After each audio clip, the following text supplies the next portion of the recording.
امام راضی فرماتے جب رمضان آتا ہے تو اللہ فرشتوں سے کہتا ہے ذرا یہ کھول کے دروازے دیکھو نا یہ زمین پہ کیا کر رہے ہیں. تم تو کہتے تھے فساد کریں گے اور یہ سارے تراویحاں پڑھ رہے ہیں. تم تو گویا کہتے تھے فساد کریں گے اور یہ تو دیکھو گویا رمضان کے روزے رکھ رہے ہیں.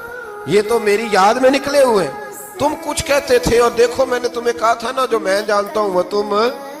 اللہ نے پھر حضرت آدم علیہ السلام کو تمام زمانے کے علوم عطا کیے، علم سکھا لیا. تو فرشتوں سے کہا تم بھی ان چیزوں کے نام بتاؤ، تو وہ بتا سکے نہیں.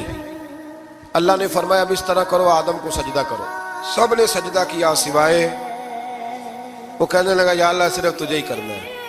کرنا بھی صرف اللہ کو چاہیے، پر رب کے آگے بھی جھکنا چاہیے، اور جس کے سامنے رب جھکائے نا وہاں بھی. اور یہ جو عاجزی ہے نا، یہ جو جھکنا ہے، یہ علم کے آگے ہے. ہماری مصیبت یہ ہے کہ ہم علم کے آگے بھی گردن جھکانے کو تیار نہیں ہوتے، وہاں بھی ہم خود عالم فاضل بن جاتے.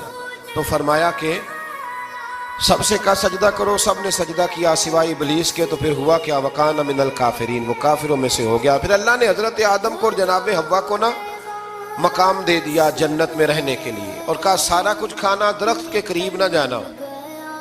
ابھی آپ کسی سے کہہ دیں تھوڑا سا کہ پیچھے نہ دیکھنا، یعنی اگر میری سمجھ لیں ادب کی وجہ سے کوئی 1.5-2 منٹ یا 6 منٹ نہیں بھی نہ دیکھے گا تو سوچے گا ضرور کہ پتہ نہیں اب پیچھے کیا ہے، مصیبت کیا ہے. یعنی آپ کہہ کے دیکھ لیں کسی کو پیچھے نہ دیکھنا. فطرت ہے نا انسان کی، وہ جستجو کرتا ہے. کہا اس درخت کے پاس نہ جانا. تو حضرت حوا سلام اللہ علیہ کہتے ہیں دل میں خیال رہتا تھا کہ آخر ہے کیا درخت کے پاس. یہی انسان کا عقیدہ توحید ہے کہ جہاں سے رب منع کر دے وہاں وہ منع ہو جائے. اور یہ ان کی خطا نہیں تھی، یہ اللہ کی حکمت تھی، چونکہ رب نے تو پہلے کہہ دیا تھا بنایا ہی زمین کے لیے، تو یہ تو سارا کچھ ہونا تھا تو زمین پہ آنا تھا نا. تو حضرت حوا اور جناب آدم کے پاس شیطان آیا. اب اس کو نکال تو دیا تھا پر ابھی اس کا جنت میں آنا جانا بند نہیں ہوا تھا. یہ بھی اللہ کی حکمت تھی. تو وہ کہنے لگا تمہیں پتہ ہے بعد میں مر جاؤ گے.